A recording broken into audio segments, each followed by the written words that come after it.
My ex-husband Tom's cruel words still echo in my mind. I shouldn't have married an old hag like you. Younger women are definitely better. I can't even walk with you in public. You're so embarrassing. If I could, I'd go back in time and start my life over. He said these things to me a decade ago.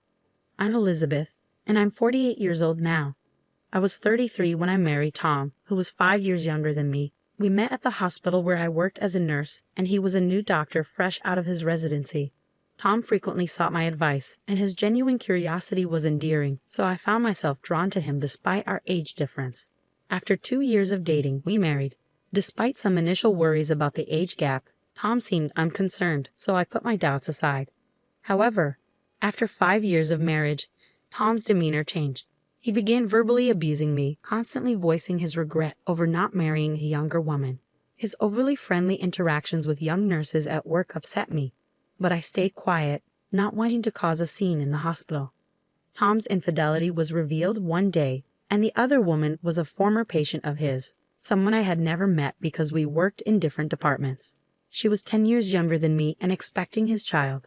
Tom's casual attitude toward his betrayal was shocking. With an old lady like you, it's no wonder we couldn't have kids. My girlfriend is carrying my child, he said with a laugh. I couldn't stay in such a toxic relationship any longer and agreed to a divorce. When I told Tom and his girlfriend I would seek alimony, Tom reacted with anger. I was married to an old hag like you for 5 years, and you want alimony. I should be the one getting paid. Who would pay you anything? His outburst surprised me, revealing he had never considered he might owe me financial support despite his affair. Tom's father even called me, dismissing his son's behavior and suggesting it was natural for a young man to pursue a younger woman. I was appalled by their complete lack of accountability. Tom adamantly refused to pay, leaving me no choice but to consult a lawyer. I couldn't just walk away quietly after his infidelity and verbal abuse. The lawyer assured me I had the right to seek alimony, and I entrusted them with the process. It's often said that divorce is more challenging than marriage, and I certainly found that to be true. Thanks to my lawyer's efforts, I received a fair alimony settlement, ended the lease on our shared apartment, and began living on my own. I changed my last name back to my maiden name, Britton. One positive outcome was that Tom transferred to a different hospital. I wouldn't want to work with a greedy old hag like you, he remarked as a final jab, though he quickly secured a new position at another hospital. Likely in anticipation of backlash from marrying his mistress, it was clear he had planned his next move carefully. Despite everything, rumors about me circulated, suggesting I had been cast aside by my younger husband. This constant gossip weighed heavily on me and made me feel paranoid. Eventually, I left my job at the hospital. After some time aimlessly drifting, I decided to pursue work again, as I thrive on staying busy and active. Luckily, I found a small maternity clinic just 2 stops away from my new home that was looking for nurses, and I was hired immediately. Though the hospital was small with few doctors and nurses, it was a pleasant work environment where everyone got along well with patients. Miss Britton, you have a keen eye and the patients adore you. We're fortunate to have you, they would tell me. But my peace didn't last long. A pregnant woman was referred to us from another hospital, and I immediately recognized her name, Sarah Evans. She shared the same last name as Tom's mistress. Curious, I checked her husband's name, Tom Evans, a doctor. Without a doubt, it was my ex-husband Tom. His new hospital lacked an obstetrics department, so they had been referred to us. Since I had resumed my maiden name and we had never met in person, she did not recognize me, but I never expected our paths to cross here. I hesitated to reveal to anyone that she was my ex-husband's mistress, so I kept the information to myself for a few days. Then one day, Tom accompanied his wife to her checkup. His eyes widened in shock when he saw me. Clearly, he had not anticipated running into me here, and I certainly had no desire to see him either. "What are you doing here?" Tom questioned me, and his wife quickly realized who I was. "Wait, is she here to harass us?" she asked, casting an accusatory glance in my direction. "Of course not," I replied. "I was here first. I had no idea Tom had moved near this hospital." But Tom refused to hear my side of the story and accused me of following them to cause trouble. "You're stalking me, aren't you?" he shouted. "Don't be absurd." "Why would I do that? You squeezed money out of me because you're old and got dumped," he yelled, causing everyone in the examination room to learn about our relationship. The stares of the onlookers made me feel uncomfortable. even though I knew Tom was in the wrong. His wife escalated the situation by feigning distress, saying, "Oh, I'm scared. I feel like I've been targeted ever since I came here. What if something happens to my baby?" Tom took this opportunity to demand, "Please keep her away from my wife." The doctor in charge then asked me to leave the examination room, likely just trying to defuse the situation.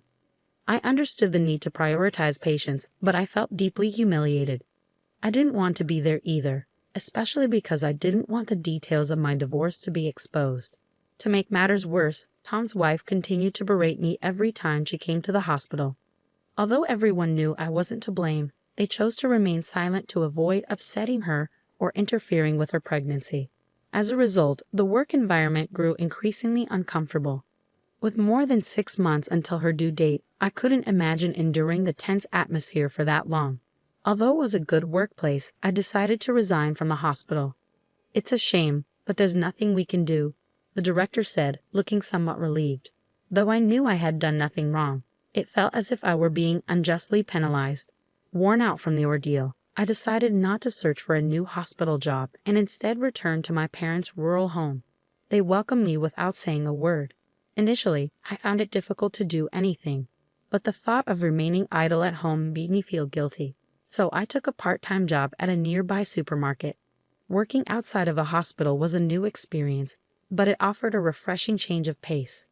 I had always loved being a nurse, and it brought me great fulfillment, but the constant pressure and responsibility for people's lives were a heavy burden. Stepping away from that environment was a relief for my emotional well-being. 3 years after moving back home, I was offered a full-time position at the supermarket. My hard work had been recognized, and I was genuinely pleased to accept the offer. 4 years later, a matchmaker approached me. "Would you consider an arranged marriage?" they asked, catching me off guard. "Excuse me?" "I have just the right person in mind for you," the store manager announced one day. At 45, I had no plans to remarry, so I politely declined. However, the manager was persistent. "The potential match is a 47-year-old divorcee, just like you, who went through a similar divorce due to infidelity 20 years ago," the manager explained. In the end, I agreed to at least meet the person. Given our ages, we decided to meet directly without involving any intermediaries. When I arrived at the agreed-upon restaurant, my date was already there waiting. As I walked into the room, he stood up quickly to greet me and accidentally bumped his forehead against the table in his haste to bow politely. "Ow!" He raised his face, which had turned a deep shade of red. I couldn't help but laugh at the comical situation. It was a refreshingly lighthearted start to our meeting. "Hi, I'm James. Thank you for coming today." "Nice to meet you." "I'm Elizabeth," I responded. Thanks to his endearing mishap, we quickly felt at ease with one another. As James shared his story, I discovered he had fallen in love with me at first sight when he visited our supermarket during a business trip. He had arranged the meeting after discussing it with his college senior, who happened to be the manager of our main store. "I hope we can pursue a serious relationship," James said earnestly. Although I had initially planned to decline any romantic involvement, I found myself wanting to see him again instead. After dating for 6 months, we decided to get married. My parents were delighted with James and his thoughtful nature, and they were truly happy for us. Living with a husband who always puts me first has been a blessing. Since we were both older, we had agreed not to have children and instead hoped to enjoy a peaceful life together. But when I turned 48, my health began to decline. A visit to the hospital revealed an unexpected surprise. I was pregnant. I never thought I would conceive at my age, and my initial symptoms did not suggest morning sickness. My husband seemed just as taken aback. "It looks like there's a baby on the way," I told him. His immediate response was, "That's wonderful. So who's the lucky one? Do I know them?" "Yes, you know them very well. They're standing right in front of you," I said with a smile. "What? I'm the one who's pregnant?" he asked, astonished. At my words, my husband looked perplexed and remained silent for a moment. I couldn't help but think, of course, this is the reaction I expected. He turned his gaze to my belly, our baby. I nodded, and his eyes grew even wider in surprise. The news was so unexpected that it clearly took him a moment to process. I mean, even I didn't see this coming. "So we're going to be mom and dad." "Looks like it," I confirmed. "Really? Whoa." My husband, taken aback by the unexpected news, embraced me with excitement. It's unbelievable. A miracle, a miracle. Is it okay for me to give birth? I hadn't considered not going through with the pregnancy, but I was aware of the potential complications given my age. Even the hospital staff asked me, "What do you want to do?" I understood the risks of having a baby at an older age for both the mother and child. I anticipated that not everyone around me would be supportive, and some might question my decision. Concerns about raising a child at this stage of life also weighed on my mind. Despite these fears, I couldn't imagine ending the life growing within me. "What are you talking about? Of course, yes," my husband quickly responded. His enthusiasm brought me happiness, but after some time, he began to express concern for my health. It's easy to imagine the potential challenges even for someone as supportive as my husband. We talked extensively and consulted with our doctor before ultimately deciding to move forward with the pregnancy. While our parents were initially surprised and concerned, they were also genuinely happy for us. We chose to give birth at a large, well-equipped hospital to ensure the best care. The doctor overseeing the pregnancy was kind and reassuring, and on the day of one of my checkups, an internist was scheduled to be present alongside the obstetrician as a precaution. My husband was supposed to accompany me, but he had an unavoidable work commitment, so I attended the appointment alone.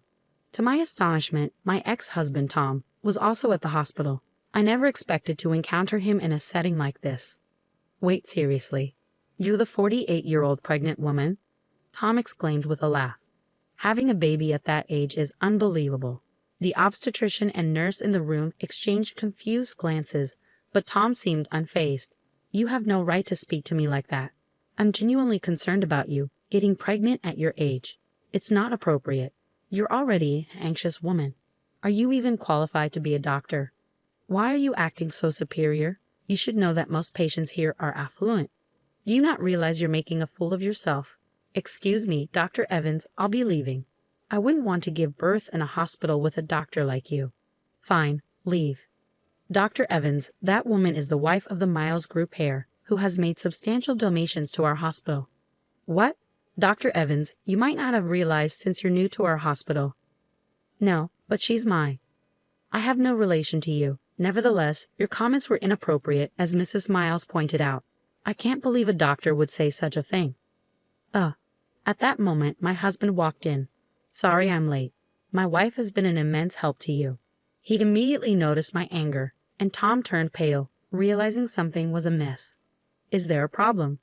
"This man, Dr. Evans, just told me that giving birth at 48 is disgusting." "What?" My usually gentle husband's expression hardened in an instant when he heard my words. Since I mentioned Dr. Evans by name, he likely pieced together that the man in question was my ex-husband. I had shared details of my previous marriage with him, including Tom's name and occupation. "Are you Dr. Evans? You insulted my wife, didn't you?" Well, that's..." "What kind of hospital allows a doctor to insult a patient? I can't trust this place with my wife and our unborn child." As soon as my husband finished speaking, the nurse who had left earlier returned with the hospital director. I was informed there had been some disrespect. "Director, we came to this hospital on my father's recommendation, but I can't believe a doctor like this is on staff here. It seems we've chosen the wrong hospital." "I'm deeply sorry. That's not accurate. This individual is not a member of our medical staff." "What?" "I just terminated his employment." "Director, what?" "I was unaware of his behavior until now. I only hired him as a favor to a friend. We cannot tolerate a doctor who speaks in such a derogatory manner. He will not be practicing here any longer." "Wait, Director, what do you mean?" "Quiet. Leave immediately and do not return to our hospital." Upon hearing the director's decree, Tom, who protested with "No, why?" was escorted out of the hallway by the obstetrician. The director offered profuse apologies, leaving us feeling sympathetic toward him. After regaining our composure, we resumed our seats, but my husband's anger lingered. "Did you only fire him because of my father's donations to the hospital? If not, would you allow such a doctor to continue working here?" The director shook his head in disbelief. It appeared that Tom had only been working at the hospital for a week. Tom's father, who was a classmate of the hospital director, had asked the director to hire his son after a recent reunion. The director had no idea Tom would behave in such a manner and offered a sincere apology. Not all the doctors at this hospital are like Tom. In fact, our obstetrician is a skilled and reputable physician. If it weren't for Tom, I would have preferred to give birth here, I explained, and my husband agreed. My father-in-law is the president of a major company with branches nationwide, donating a portion of their profits to medical and welfare facilities. He had generously contributed to this hospital because my mother-in-law received treatment for a serious illness here when she was young. As a result, my father-in-law recommended this hospital for my childbirth. A few days later, Tom reached out to us, pleading for us to intervene with the director and have him reinstated. Surely, if you asked, they might reconsider, right? It became apparent that Tom had a history of angering patients with his arrogant demeanor and had been repeatedly moving from one hospital to another. It was frustrating to see him repeating the same mistakes time and again. Despite warnings from his father, my ex-father-in-law, that there would be dire consequences if he were fired again, Tom seemed unable to learn from his actions. I couldn't help but wonder if my ex-father-in-law's leniency had contributed to Tom's behavior. When the call came, my husband was by my side. He took the phone from me and firmly warned Tom that if he ever attempted to contact us again or came near me, he would report him to the police for harassment. It seemed that Tom took this threat seriously, as he never called again. A while later, on our way home from the hospital, we stopped at a convenience store and saw Tom working there. It appeared that no other hospital would hire him anymore. He was visibly upset and told us that his wife and child had left him, but I felt no sympathy. I decided to avoid that convenience store from then on. The next year, I gave birth to a healthy baby girl. She is truly a delight, and I am committed to raising her with love and care. My husband has been enamored with our daughter since the moment she was born and is showing signs of becoming a very doting father. I'll need to keep an eye on him to make sure he doesn't spoil her too much.